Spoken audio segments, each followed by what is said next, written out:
Bonjour à tous et bienvenue à ce webinaire sur la modélisation de systèmes de communication dans MATLAB. Je m'appelle Cynthia Cudicini et je suis ingénieure d'application chez Mathworks. Alors pour cette présentation, j'ai choisi de prendre en exemple le standard 4G LTE, puisque c'est la dernière version des standards de communication mobile, et nous verrons pourquoi MATLAB est de plus en plus utilisé pour concevoir ce genre de système de communication. Donc pour que cette présentation soit plus concrète, je vais l'articuler autour d'un cas d'étude qui va être justement la modélisation d'un système 4G LTE dans MATLAB et plus précisément de la couche physique downlink. Et en fait, on va voir ces trois points que sont la modélisation et la simulation de ce système. Ensuite, ce qu'on peut faire pour accélérer les simulations, parce qu'elles vont devenir complexes et gourmandes en temps de calcul. Et enfin, comment on va aller au niveau implémentation sur une cible hardware. Alors LTE, ça signifie Long Term Evolution. Donc la 4G LTE et sa version plus récente LTE Advanced, c'est le dernier maillon de l'évolution des standards de communication sans fil. Donc pourquoi ce standard a-t-il été introduit? Eh bien, il y a de plus en plus d'utilisateurs et de plus en plus d'applications qui demandent un grand débit, comme par exemple le streaming vidéo, l'accès au web. Et qu'est-ce qui rend ce nouveau standard si spécial? Eh bien, pour la première fois, c'est un vrai standard commun à tout le monde. Europe, Amérique du Nord, Asie se sont enfin assis à la même table pour définir un standard. Et on a aussi enfin un vrai standard mobile à très haut débit. Donc la première version du LTE, qui est sortie en 2010, affichait un débit de 100 mégabits par seconde. Et le LTE Advanced nous promet du 1 gigabit par seconde. Donc ça, c'est plutôt impressionnant pour un mobile, surtout si on le compare aux 2 mégabits par seconde de l'UMTS, qui a été déployé il y a à peu près 10 ans. Alors qu'est-ce qui s'est passé en 10 ans pour arriver à un tel résultat, à de tels débits? Eh bien, tout d'abord, c'est grâce à l'intégration d'algorithmes sophistiqués, comme l'OFDM, le MIMO et les turbocodes. Donc OFDM, ça veut dire Orthogonal Frequency Division Multiplexing. Ça permet de s'occuper efficacement d'un des challenges des communications sans fil, qui est le phénomène d'évanouissement dû au trajet multiple, multipath fading en anglais. Alors comment? En codant les signaux numériques par répartition en fréquences orthogonales sous forme de multiples sous-porteuses. Et ça, c'est le meilleur moyen pour lutter contre les canaux sélectifs en fréquence, qui vont se manifester en présence de ces trajets multiples et à haut débit. Donc MIMO, ça signifie Multiple In, Multiple Out. C'est basé sur l'algèbre linéaire avancée et ça utilise plusieurs antennes pour booster le débit de données. Et les turbocodes, ce sont une évolution des techniques de codage convolutif qui va permettre de s'approcher de la limite de Shannon en termes de capacité de canal. L'autre avancée qui a permis au LTE de voir le jour, c'est l'utilisation plus intelligente des ressources et de la largeur de bande, comme par exemple une modulation qui s'adapte à la qualité du canal. Alors quel est le profil des utilisateurs de MATLAB qui s'intéressent au standard LTE? Donc il y a tout d'abord les chercheurs qui doivent définir le futur de ces standards, donc la 5G, la 6G. Il y a ensuite les professeurs et les étudiants qui veulent apprendre l'état de l'art sur ces standards et qui veulent modéliser et simuler pour mieux comprendre de quoi ils retournent. Et enfin, il y a les ingénieurs qui doivent concevoir et implémenter ces systèmes de communication sans fil et qui veulent pouvoir manipuler facilement les différentes briques mathématiques du standard et bien comprendre ce qui s'y passe sans avoir forcément à redévelopper tous ces algorithmes. Donc MATLAB permet à toutes ces personnes d'avoir un langage commun pour décrire ce genre de design. Donc en général, vous allez partir d'une spécification pour arriver par exemple à un code VHDL que vous allez implémenter dans un FPGA et qui sera ensuite placé dans une station de base ou dans un mobile. Donc ce que vous cherchez certainement, c'est de simplifier la traduction de cette spécification et d'obtenir un modèle exécutable qui va vous guider pour l'implémentation. Vous voulez aussi pouvoir ajouter vos propres algorithmes, là où le standard le permet, afin de pouvoir vous différencier de la concurrence. Ensuite, vous voudrez simuler dynamiquement le système pour en évaluer les performances. Et traditionnellement, il y a beaucoup de simulations à faire sur de grands jeux de données, donc on va devoir certainement accélérer ces simulations. Et enfin, vous voulez mieux couvrir les manques entre la version de référence et la version qui sera implémentée. Donc vous voulez que ces deux versions soient le plus proches possible afin d'éviter les surprises au moment de l'intégration. Alors, qu'est-ce qu'on a à disposition dans MATLAB pour adresser ces challenges? Eh bien, MATLAB et sa librairie additionnelle Communication System Toolbox contiennent tout ce qu'il vous faut pour le design de ces algorithmes, pour les systèmes LTE, en termes d'opérateurs mathématiques et de fonctions avancées. MATLAB et Simulink sont des environnements qui vous permettent de réaliser des simulations dynamiques à grande échelle. Et ces algorithmes devenant complexes, les tests à passer étant nombreux, vous avez à disposition de nombreuses options pour accélérer ces simulations. Enfin, on peut descendre vers le niveau implémentation avec par exemple des outils pour passer à une arithmétique virgule fixe ou encore des codeurs pour générer du code C ou du VHDL et faire de la vérification directement sur la cible hardware. Donc on va voir tout ça ensemble autour du cas d'étude. Donc ce qu'on va faire ensemble, c'est réaliser la couche physique downlink du LTE. Donc downlink, ça veut dire le lien qui va de la station de base vers le mobile. Et on va le faire pas à pas et on va voir comment ça vous permet de l'étudier et de le réaliser. Donc on va voir d'abord quels outils vous avez à disposition pour modéliser et simuler cette chaîne. Donc voilà le schéma du LTE, donc qui provient de la spécification du standard, publiée en décembre 2010. Dans ce diagramme, il y a deux composants. Donc sur la gauche, il y a ce qu'ils appellent le canal de transport. Donc les données de plusieurs utilisateurs sont encodées sous forme de code words. Et la partie basse, elle correspond au canal physique. Donc c'est la partie où les données encodées sont traitées et transmises vers la station mobile. Et si vous vous rappelez des 4 technologies dont je vous ai parlé, eh bien elles sont représentées ici. Donc le bloc sur la gauche, channel coding, en fait, c'est l'utilisation des turbocodes. Donc la partie en bas, layer mapping et précoding, ça va correspondre au MIMO. Et ensuite, mapping des ressources et la génération du signal OFDM, ça, pas de surprise, ça représente l'OFDM. Et les autres blocs, rate matching, modulation mapper, resource element mapper, donc ça représente cette fameuse adaptation à la qualité du canal. Donc, vous avez vu dans le slide précédent la représentation du standard tel qu'on la trouve dans le document de spécification. Donc voici maintenant sa représentation dans MATLAB. Donc la partie gauche va, elle, être implémentée sous forme d'une fonction MATLAB qui va nous servir, dans lequel on va utiliser les turbocodes. Ensuite, on va écrire une seconde fonction pour la partie MIMO et encore une autre pour la partie OFDM. Et en fait, j'ai mis toutes ces fonctions MATLAB dans un modèle Simulink niveau système qui va en fait utiliser tous ces algorithmes MATLAB qu'on aura développés. Et l'intérêt, ça va être de Simulink, ça va être de pouvoir étudier dynamiquement l'évolution de certains paramètres du système.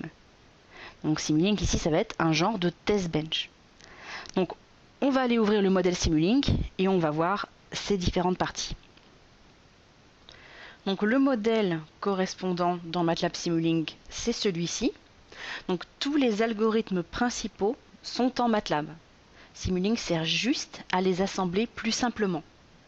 Et finalement, pourquoi Simulink? Quand on regarde la spécification du standard LTE, en fait, ce qu'il nous donne, c'est déjà une représentation sous forme de schéma bloc. Donc, naturellement, on a envie de représenter ça de la même manière. Et donc, l'outil qui va nous permettre de faire ça de façon similaire, c'est Simulink. Donc, ça ne veut pas dire qu'on ne peut pas le faire dans MATLAB. Il existe, tous les blocs du standard LTE sont à la fois disponibles dans MATLAB et dans Simulink. Là, j'ai choisi Simulink avec un mix de MATLAB pour vous montrer que les deux méthodes sont accessibles. Donc qu'est-ce qu'on trouve dans ce modèle? Donc il y a des parties en bleu qui sont plus de l'ordre du test bench, donc maîtriser la simulation, étudier les performances du système, comme par exemple ici ces blocs pour la visualisation du taux d'erreur binaire, la modélisation du canal, des scopes qui vont nous permettre à visualiser des constellations à des endroits donnés, et ici la génération du message d'entrée. Donc c'est juste un générateur de bits aléatoires qui suit une loi de Bernoulli. Donc ensuite ce message va être transmis. Donc on a un bloc ici de turbo-encodeur, donc turbo-encodage. Donc là c'est du MATLAB.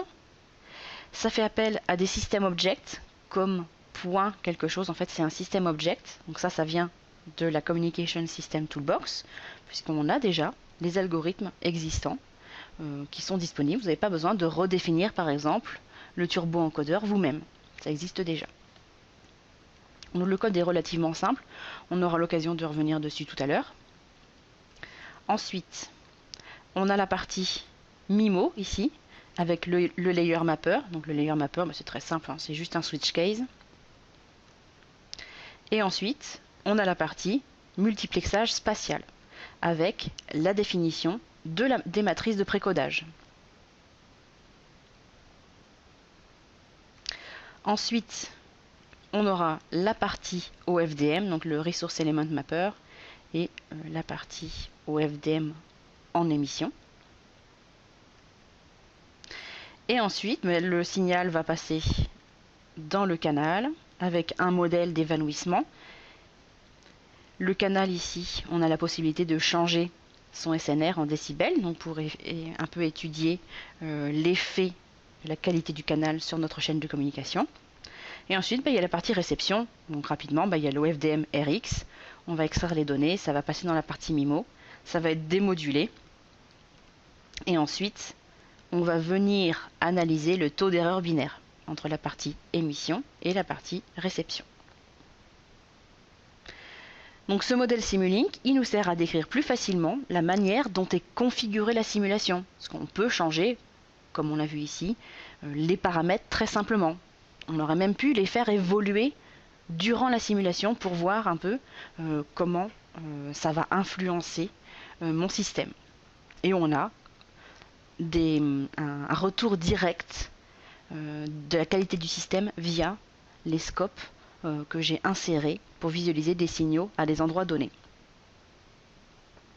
Et Simulink aussi, mais il y a une notion de temps dans Simulink. Donc c'est des simulations temporelles.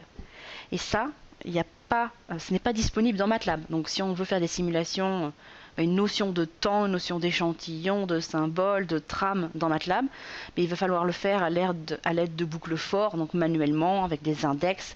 Donc ça peut s'avérer un petit peu lourd. C'est pour ça que Simulink est très bien adapté à ce genre de simulation. Donc je vais lancer mon modèle. Donc il va y avoir ici 2 scopes où en fait je vais visualiser des constellations avant et après le récepteur MIMO. Donc ce qu'on peut voir ici, c'est que l'entrée bruitée devient la structure QAM16 que le standard recherche. On les devine ici. On peut regarder ici ce qui s'est passé au niveau du taux d'erreur binaire. Donc, sur ces blocs, vous avez donc, le BER, donc il est de 0. Je n'ai pas commis d'erreur. C'est la deuxième information. Le nombre d'erreurs commises, il est de 0 aussi. Et la troisième information, c'est le nombre de symboles, donc de bits analysés. Et ici, c'est le nombre de blocs analysés. On reviendra tout à l'heure sur cette notion de bloc. Donc après, on pourrait très bien changer, par exemple, la qualité du canal, voir comment ça a influé sur mon système et sur ses performances. Donc maintenant que vous avez vu une image générale de la description du standard dans MATLAB et Simulink, on va décrire plus en détail chaque composant. Donc je reviens à mes slides. Donc on va commencer par le turbo coding. Donc pour rappel, ça correspond à la technologie de correction d'erreurs et de codage du LTE. Donc il se distingue des standards précédents 2G et 3G parce que ses performances en termes de capacité du canal s'approchent de la limite de Shannon. Donc on est quasiment au maximum de la capacité du canal. Donc le turbocoding, c'est basé sur 2 encodages convolutifs en parallèle Et le décodage est itératif. Donc ça veut dire qu'à la première itération, vous obtenez une certaine performance. Puis à la seconde itération, la performance est améliorée. Et à la troisième itération, ça va encore mieux. Donc le turbo-décodage s'appuie sur ces itérations pour améliorer ses performances. Donc fatalement, ça va être l'algorithme le plus lourd, enfin, en tout cas un des plus lourds, celui qui va demander le plus de calculs dans notre système. Mais c'est ce qui va rendre la 4G terriblement efficace. Donc on va voir comment on met en œuvre ce turbo coding dans MATLAB. Donc dans la fonction que je vais utiliser, vous allez voir que pour appeler ces différents algorithmes pour les communications, je vais utiliser des structures spéciales qui sont présentes dans la Communication System Toolbox, donc en fait qui sont présentes dans toutes les systèmes Toolbox et qui s'appellent les System Objects. Donc pourquoi utiliser des System Objects plutôt que des fonctions MATLAB? Eh bien les System Objects sont bien plus efficaces et bien plus optimisés. Et ils sont très modulaires et ils permettent un peu de construire un système sous MATLAB à la manière dont on le ferait dans Simulink. Donc dans mon script, je vais mettre en œuvre différents algorithmes de codage. Tout d'abord, je vais utiliser une version basée sur d'anciens standards qui vont utiliser du codage convolutif et du décodage Viterbi, basé sur ce qu'on appelle du hard decision decoding. C'est-à-dire que quand le démodulateur prend le signal, il va le transformer ensuite de bits qui sont envoyés au Viterbi pour décodage. Donc, voici le premier algorithme qui utilise cette forme-là. Donc, vous voyez ici l'utilisation de System Object. Donc, c'est un objet qui a des propriétés et des méthodes associées. Donc, il faut d'abord l'instancier. Et on n'a pas envie d'instancier l'objet à chaque fois qu'on appelle la fonction.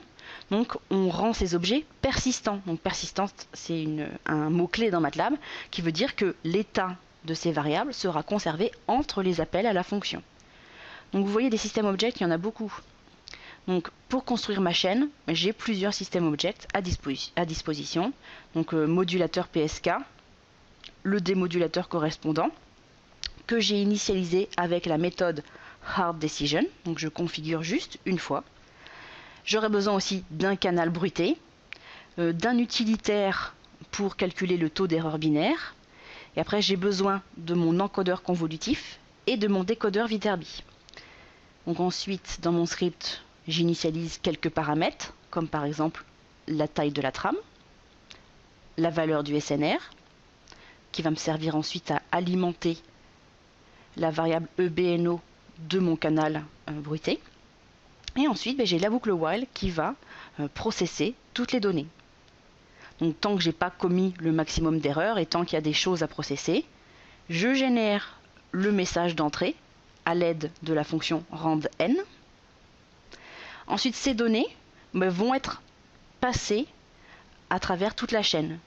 Et je vous disais, c'est un peu comme dans Simulink. Donc dans les systèmes objects, il y a une méthode qui s'appelle step. Et en fait, la méthode step permet d'appeler l'algorithme. Donc une fois que j'ai mes données, je vais, entre guillemets, stepper dans mon encodeur convolutif et je vais lui donner mes données. Donc ça va me sortir un signal U1. Donc maintenant que j'ai U1, il faut que je module. Donc U1, je vais le donner, donc je vais appeler la méthode step, sur l'objet modulateur. Donc ça me donne cette variable en sortie que je vais passer dans mon canal. Ensuite, les données bruitées, qui sortent du canal, je vais les donner au démodulateur, je suis de l'autre côté de la chaîne. Et mes données démodulées, je vais les donner au Viterbi. Et ce qui sort du Viterbi, je vais le donner à l'utilitaire pour le calcul du taux d'erreur binaire. Donc, je vous ai mis dans les slides le résultat de la simulation. Donc voilà, ça c'est la première méthode, c'est l'utilisation de l'encodeur convolutif et du Viterbi décodeur avec la méthode hard decision. Et donc on obtient ce résultat. Donc en bleu, c'est les résultats théoriques dont on aimerait s'approcher, et en rouge, ce sont les résultats de la simulation. Donc on s'approche bien de la théorie, mais les performances de cette méthode ne sont pas franchement très impressionnantes. Donc maintenant, on va essayer de faire mieux, comme par exemple ce qui est fait dans les standards 3G, et ça va être basé sur un concept de décodage soft decision. Donc ça veut dire que quand vous recevez votre signal à la sortie du démodulateur, ça vous donne des probabilités. Donc au lieu de vous dire j'ai un 0, j'ai un 1, c'est plutôt voilà la probabilité que ce soit un 0 ou que ce soit un 1. Et c'est ce qui va être fourni au décodeur Viterbi. Et ça va permettre au Viterbi de décoder plus efficacement. Donc voici la fonction correspondante. Donc en fait c'est quasiment exactement la même. On a juste changé quelques configurations, comme par exemple ici le démodulateur. On lui dit de ne plus sortir des 0 et des 1, mais des probabilités. Et ce qu'on a changé aussi, c'est au niveau du Viterbi, on a changé pour du décodage Soft Decision. Et ensuite, la boucle est exactement la même. Donc si on lance cette fonction, on va obtenir le résultat suivant. Donc ça c'est un rappel des deux choses que j'ai changées dans mon script. Et le résultat, c'est celui-ci. Donc on voit sur le graphe en marron la courbe théorique en Soft Decision et en rose la simulation. Donc on voit qu'on est très proche de la théorie et on a des performances qui commencent à être plus intéressantes. Maintenant, on va le faire avec le turbocoding. Et on va toujours utiliser cette même méthode d'utiliser des probabilités en sortie du démodulateur. Donc, le code, il est là.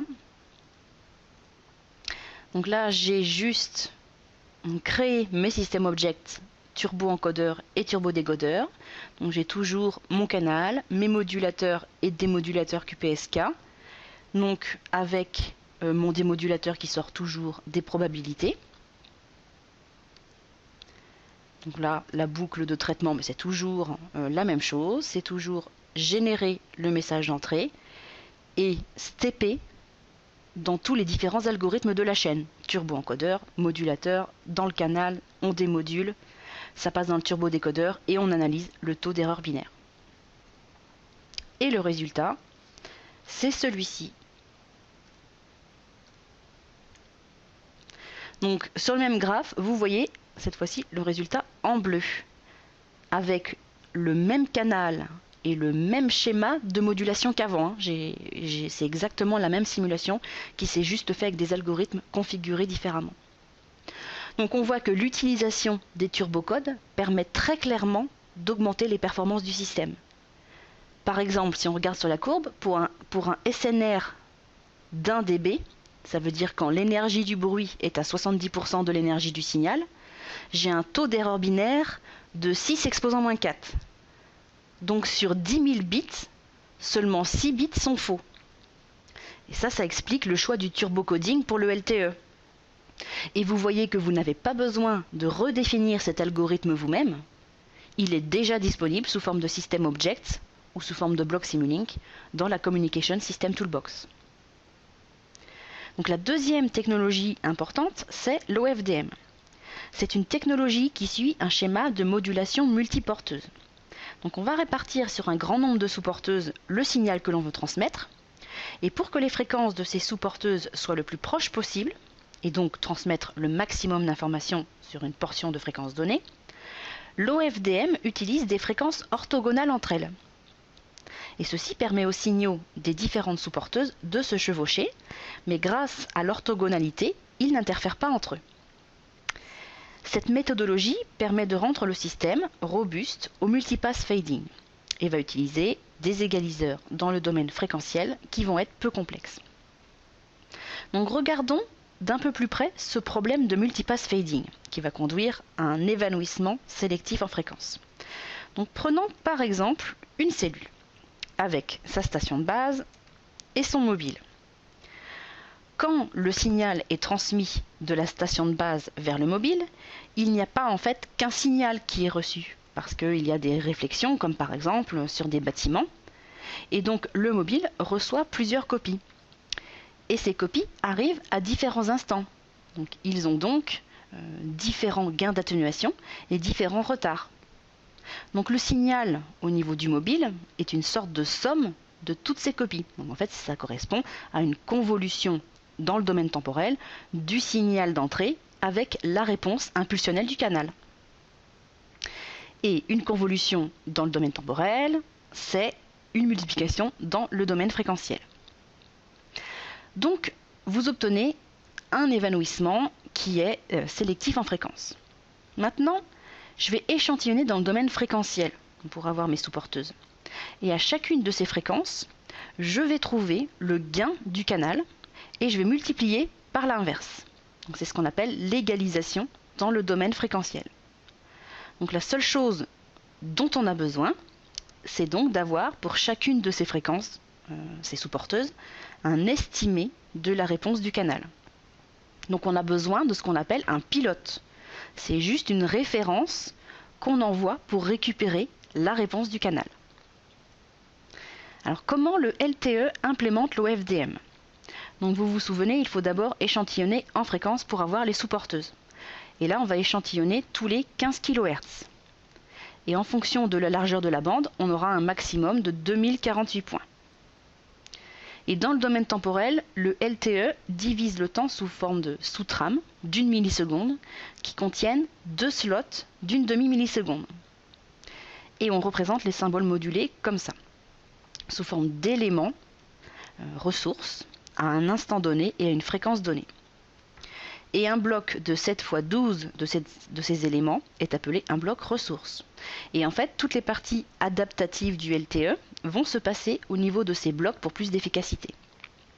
Et la totalité de ces blocs est appelée la grille des ressources. Et on avait donc besoin de pilotes. Donc, à intervalles réguliers, le LTE prévoit ces pilotes. Donc on va les transmettre, ils vont être reçus, et au niveau du récepteur, on va utiliser une interpolation en temps et en fréquence pour avoir l'estimé du canal. Alors maintenant, comment ça marche dans MATLAB? Donc on va aller voir ça. Donc tout d'abord, on a le ressource mapper, donc qui va venir mapper les différentes ressources. Et à intervalles réguliers, on va placer le CSR. Donc c'est le pilote. CSR, ça veut dire Cell Specific Reference. Et comment on va les placer? Simplement à l'aide de la fonction modulo. Ensuite, on a la partie émettrice de l'OFDM. Donc, suivant la bande passante du canal, on va fixer la taille de la FFT. Et ensuite, donc on a tous nos éléments dans la grille. Et on va en prendre la FFT inverse pour construire le signal OFDM. Donc ensuite, de l'autre côté, la partie RX, donc c'est toujours pareil, suivant la largeur de la bande, on va prendre la FFT cette fois-ci, pour réobtenir le signal original. Et on va venir extraire le CSR, le pilote, pour venir estimer le canal. Et donc je vous parlais d'interpolation dans le domaine fréquentiel et dans le domaine temporel. En fait, on va la trouver ici, et on va la réaliser à l'aide de la fonction min. Donc ce qui est important à retenir, c'est ça. Pour faire de l'OFDM, on a d'abord un switch case qui va dépendre de la bande passante pour fixer la taille de la FFT.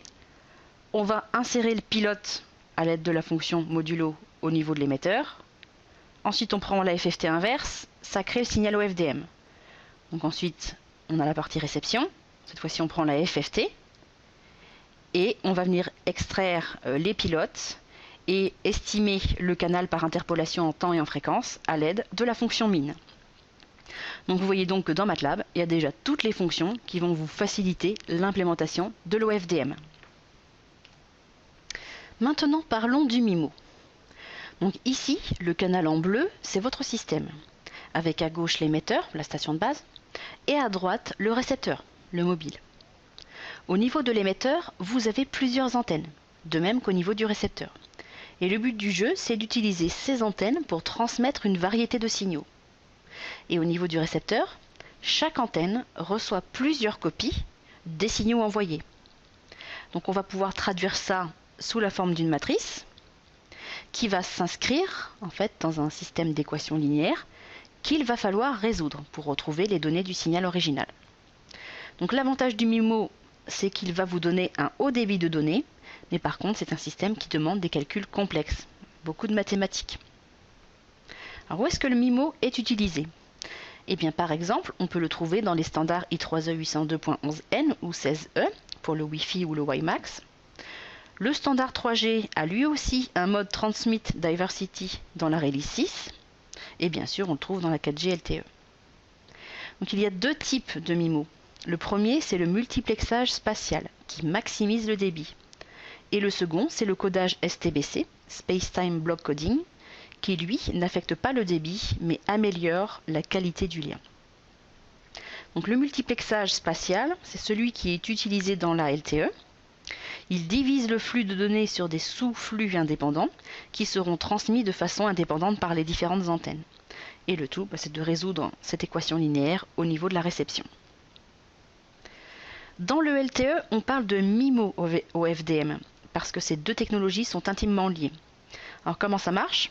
Eh bien à chaque instant Tn, et pour chaque sous-porteuse de fréquence WK, il faut résoudre le système d'équation linéaire du MIMO. Maintenant, la question c'est, est-ce que le système aura toujours une solution? Eh bien seulement si la matrice H est inversible. Et qu'est-ce qui va se passer si cette matrice H n'est pas inversible? C'est-à-dire par exemple, on a deux lignes de la matrice qui sont linéairement dépendantes, par exemple quand le profil de gain au niveau de deux antennes réceptrices sont identiques. Ça peut arriver fréquemment au niveau du mobile parce que les antennes sont très très proches. Et bien donc dans ce cas-là, donc dans notre cas ici, la matrice, elle est bien de dimension 4, mais le rang, il est de 3, parce qu'il y a une des valeurs propres qui est de 0.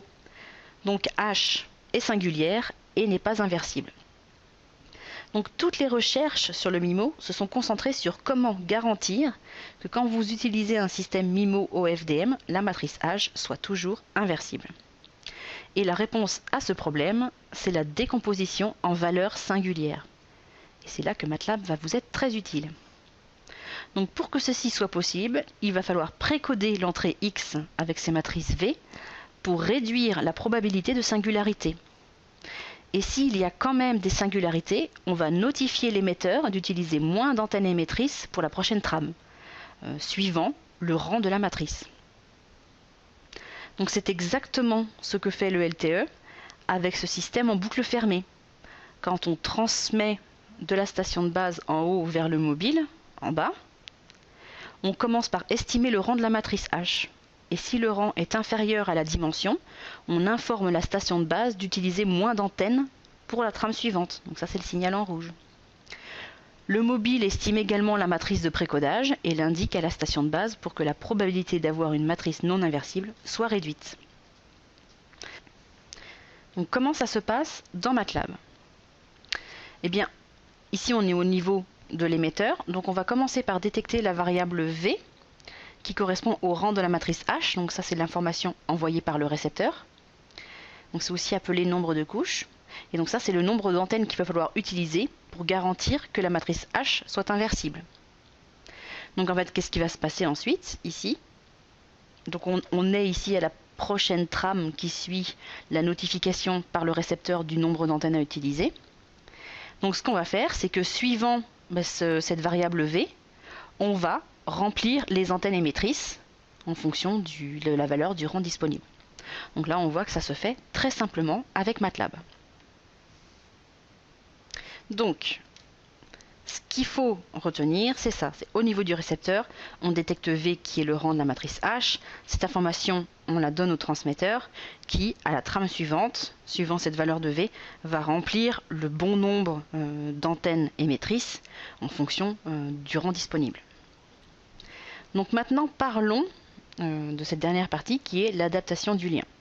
Donc il y a quelques exemples. Ça peut être par exemple une adaptation de la modulation. Donc UPSK, QAM16, QAM64. Et ensuite, c'est le codage qui peut être adapté pour le turbocodeur, avec des taux de codage pouvant aller de 1.13 à 12.13. Le MIMO, on en a suffisamment parlé avant. Et enfin, la bande passante peut être aussi adaptée. Donc ça y est pour la partie modélisation et simulation. Donc on a vu les 4 technologies les plus importantes. Turbocodage, OFDM, MIMO, adaptation intelligente, et comment elles peuvent être facilement exprimées dans MATLAB, et comment on peut se servir de Simulink pour les connecter entre elles et avoir une vue système plus facile à manipuler et à étudier. Donc on a vu que les systèmes et les algorithmes qui le composent sont relativement complexes dans ce standard de communication. Donc comment va-t-on pouvoir y remédier? Dans MATLAB, vous avez 4 options à disposition pour vous aider à résoudre ce problème. Tout d'abord, l'accélération des simulations peut passer par l'utilisation des systèmes objects à la place des fonctions MATLAB. Ils sont bien plus efficaces et plus faciles à manipuler que des fonctions MATLAB. Et en général, ils sont aussi beaucoup plus rapides. C'est surtout le cas pour les systèmes de communication. Les systèmes objects, on peut les trouver dans les systèmes toolbox, comme par exemple la Communication System Toolbox, on l'a vu, mais encore dans la DSP System Toolbox. La seconde solution, c'est le calcul parallèle. Donc si vous avez des tâches indépendantes, ça peut être par exemple les itérations d'une boucle for dans une simulation du type Monte-Carlo, vous pouvez les exécuter en parallèle en les envoyant sur les différents cœurs de votre machine ou sur les différents nœuds d'un serveur de calcul. Donc pour faire ceci, vous aurez besoin de la Parallel Computing Toolbox. La troisième solution, c'est de générer automatiquement du C à partir de votre code MATLAB, donc à l'aide d'un outil qui s'appelle MATLAB Coder, ainsi qu'une fonction MEX qui vous permet d'interfacer le code C généré avec MATLAB. La fonction qui est générée, la fonction MEX, elle tourne alors à la vitesse d'un code compilé, et là aussi pour les systèmes de communication, ça rend les simulations plus rapides. Et enfin, la quatrième solution, c'est de passer par l'utilisation des GPU. Donc ce que je vais faire, c'est d'abord vous montrer une démo qui utilise les 3 premières solutions et qui les compare entre elles. On va faire ça sur un exemple simple pour aller assez vite. Et ensuite, on verra un exemple à part pour les GPU. Donc allons voir cette démonstration. Donc c'est juste une simple chaîne de communication que je vais définir une fois avec des fonctions MATLAB, ensuite avec des systèmes objects, ensuite je vais en générer du C, et je vais les paralléliser sur 2 cœurs de ma machine, et on va voir les différences en termes de performance. Donc, la première version, c'est celle-ci, c'est celle qui utilise les fonctions MATLAB de la Communication System Toolbox, pas les systèmes objects. Donc c'est très très simple. Après avoir défini quelques paramètres, on va juste générer un message. On va passer dans l'encodeur convolutif, on l'entrelace, on module, ça passe dans le canal. Donc si il y a un MIMO encodeur, canal MIMO, le canal bruité, le MIMO décodeur, on démodule, on désentrelace et ça passe dans le décodeur Viterbi. Ensuite, il y aura cette seconde version, c'est exactement le même algorithme, mais vous voyez qu'il utilise les systèmes objects à la place. Donc au lieu d'utiliser la fonction par exemple Viterbi décodeur, VitDec, ici on utilise le système object comme point Viterbi décodeur qu'on déclare en persistant pour ne pas avoir à le réinitialiser à chaque appel à la fonction. Et la chaîne est identique avec l'appel à la fonction step sur chacun des objets de la chaîne de communication. Et ensuite, c'est à partir de cette version-là dont on va générer du code. Donc je vais les lancer les uns après les autres. Donc la première version risque d'être un peu lente. Donc il va falloir attendre un petit peu. Et donc le but du jeu, c'est de vous montrer que déjà les systèmes objects vont pouvoir vous aider à aller plus vite. Donc les systèmes objects, c'est exactement dans la même toolbox. Les fonctions MATLAB que j'utilise là, les systèmes objects que j'utiliserai après, font partie de la même toolbox. Donc rien qu'à l'intérieur du même produit, vous avez déjà des solutions pour accélérer les simulations. Bien sûr, après, je vais utiliser le MATLAB Coder et la Parallel Computing Toolbox, qui sont des produits à part. Donc regardons les performances de cette première version. Donc la boucle de traitement s'est exécutée en 30 et 32 secondes à peu près. Donc ça nous donne une base. Donc maintenant, je vais exécuter la seconde partie de l'algorithme. Voilà, donc ça, ici je lance la version System Object. Donc on va voir si la simulation est un peu plus rapide. Et visiblement, ça a l'air d'être le cas. Et si on regarde les chiffres, le benchmark, on voit qu'effectivement, c'est exécuté en à peu près 8 secondes. Donc il y a un facteur 4 déjà au niveau de la différence entre utiliser des fonctions MATLAB et utiliser des systèmes objects. Donc vous voyez, un facteur 4, c'est un gain non négligeable. Maintenant, je vais générer du code. Donc je vais avoir besoin de MATLAB Coder. Donc ici, j'utilise MATLAB Coder en ligne de commande. Donc l'instruction CodeGen, je lui fournis le fichier MATLAB à générer. Et ici, c'est une configuration par défaut. Ça veut dire qu'il va me générer aussi un fichier MEX. Donc le fichier MEX, c'est celui que j'appelle ici. C'est celui qu'on retrouve ici, le point MEX W64, parce que j'utilise une machine Windows 64 bits. Donc ça, c'est du C plus de l'interfaçage pour pouvoir l'appeler depuis MATLAB. Donc maintenant, ici, j'appelle le C à la place d'appeler le MATLAB. Donc on va voir si c'est plus rapide. Effectivement, ça tourne en à peu près 2 secondes. Donc j'ai un facteur 14, un peu plus de 14 par rapport à ma version originale. Donc là, l'accélération commence à être extrêmement intéressante. Au passage, on peut regarder le code généré. Je vais prendre par exemple la fonction principale. Donc c'est du C vraiment très lisible, commenté. Donc si vous avez mis des commentaires dans MATLAB, vous retrouverez ces commentaires dans le code C généré. Ça ne dépend d'aucune librairie, donc ça vous pouvez le prendre et en faire ce dont vous voulez. Donc le compiler avec votre compilateur pour votre application ou l'implémenter. Donc maintenant, la dernière étape, c'était appeler, utiliser la Parallel Computing Toolbox. Et en fait, comme mes boucles ici, dans mon for, elles sont indépendantes, je change juste un paramètre et je réexécute. Donc c'est un peu du Monte Carlo. Donc c'est ce que je vais faire ici, en appelant la Parallel Computing Toolbox. Donc j'ai juste remplacé le for par un par for, parallèle for. Donc je le fais sur la version MEX de mon fichier. Donc chaque itération va partir sur des cœurs différents. Donc j'en ai 2, donc elles vont être séparées sur les 2 cœurs. Donc avant, il faut que j'ouvre une connexion sur les 2 cœurs de ma machine.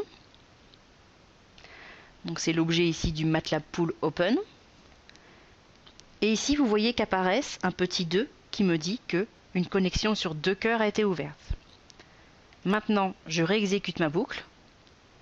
Je fais le benchmark et j'arrive à du 1,7 secondes, soit un facteur d'accélération de plus de 18 par rapport à ma version originale. Donc ici, vous avez un peu le panel de toutes les méthodes que vous pouvez utiliser pour accélérer vos simulations. Donc, fonction MATLAB, on voit pas très intéressant puisque très lent.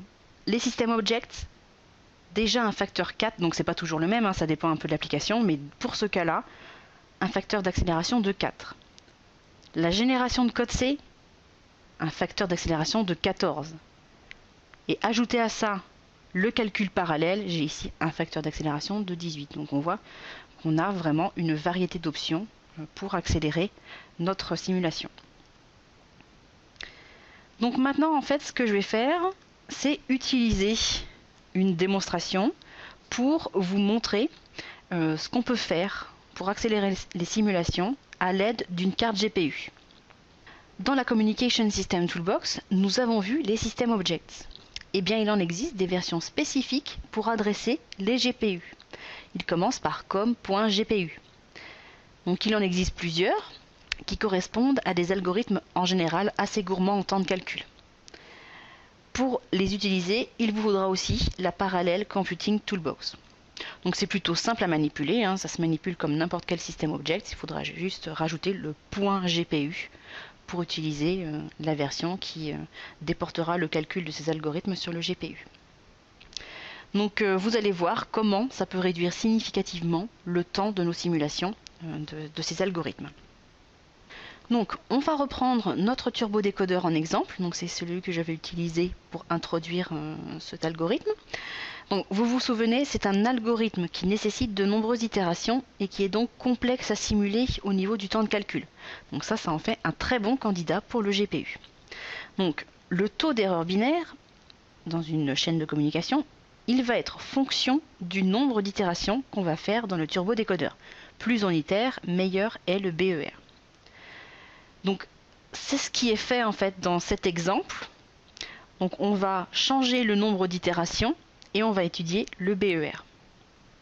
Et on va le faire avec les deux versions du turbodécodeur, la version System Object Standard et la version System Object GPU, donc version CPU, version GPU. Donc la version CPU correspond au System Object comme .turbodécodeur et la version GPU correspond au System Object comme .gpu.turbodécodeur. Et ensuite, on va chercher à obtenir ce nombre de courbes qui va montrer que plus on itère, meilleure est la performance. Donc vous voyez, la courbe rouge, c'est pour une itération, et tout en bas, la courbe noire, c'est pour 18 itérations. On va pas simuler ensemble, parce que vous allez vite comprendre que c'est très très long. Donc j'ai utilisé une fois le System Object CPU, et une autre fois, même simulation, mais avec le System Object GPU. Et voici ce que j'obtiens. Donc on obtient strictement les mêmes résultats numériques. Mais là, ici, c'est les temps de simulation qui nous intéressent. Donc la version CPU de mon script s'est exécutée en 8 heures. Vous comprendrez rapidement pourquoi je ne l'ai pas fait en direct.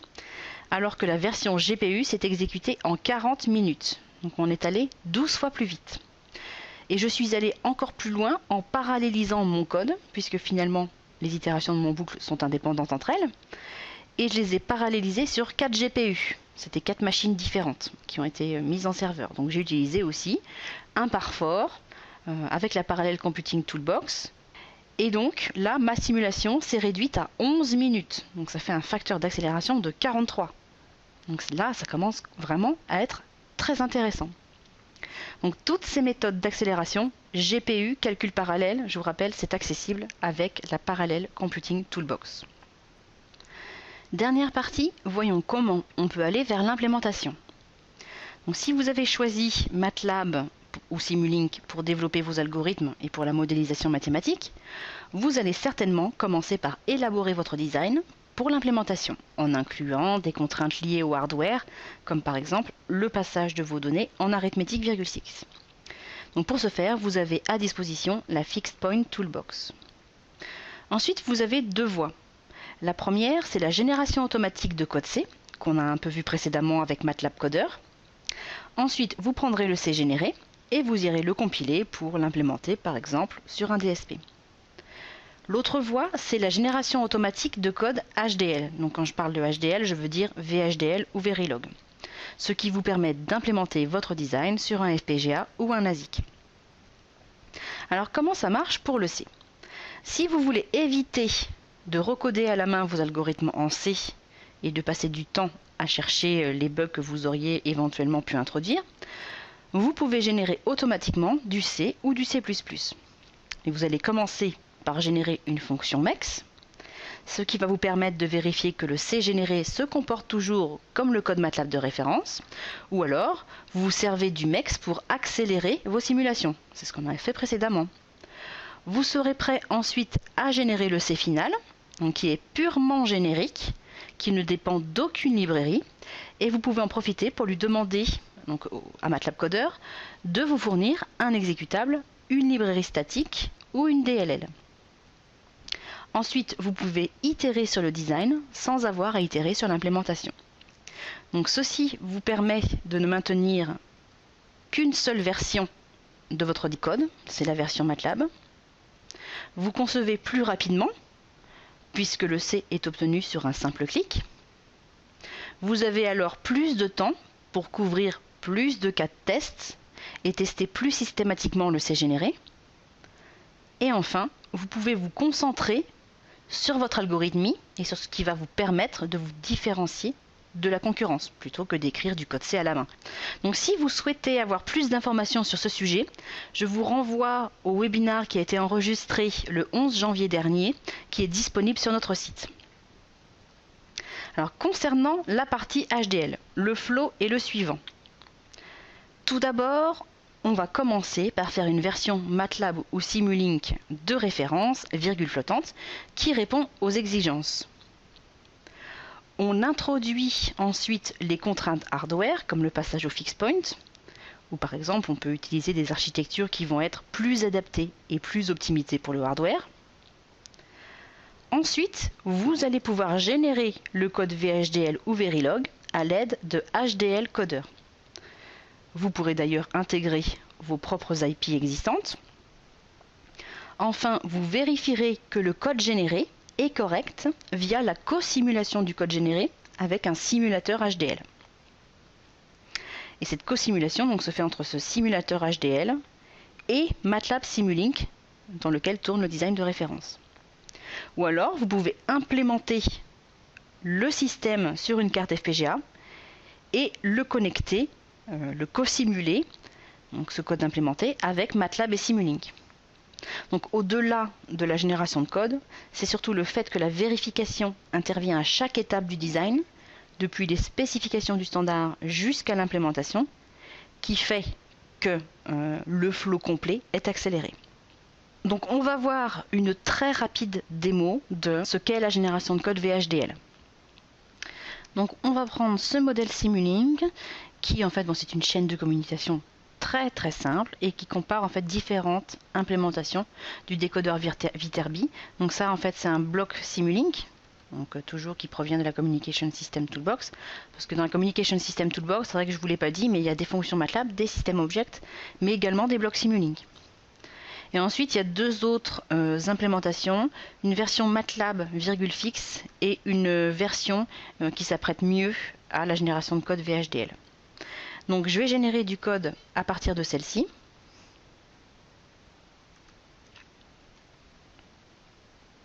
Et on va voir à quoi ressemble le code VHDL généré. Donc on a ce rapport qui va nous servir à naviguer dans le code généré. Par exemple, prenons cette fonction-là. Vous voyez, ça c'est le code VHDL généré. Donc là aussi, c'est un code très clair. Donc j'ai généré du code à partir de fonctions MATLAB qui est intégrée à Simulink. Donc les commentaires de la fonction MATLAB sont également reportés dans le code HDL généré.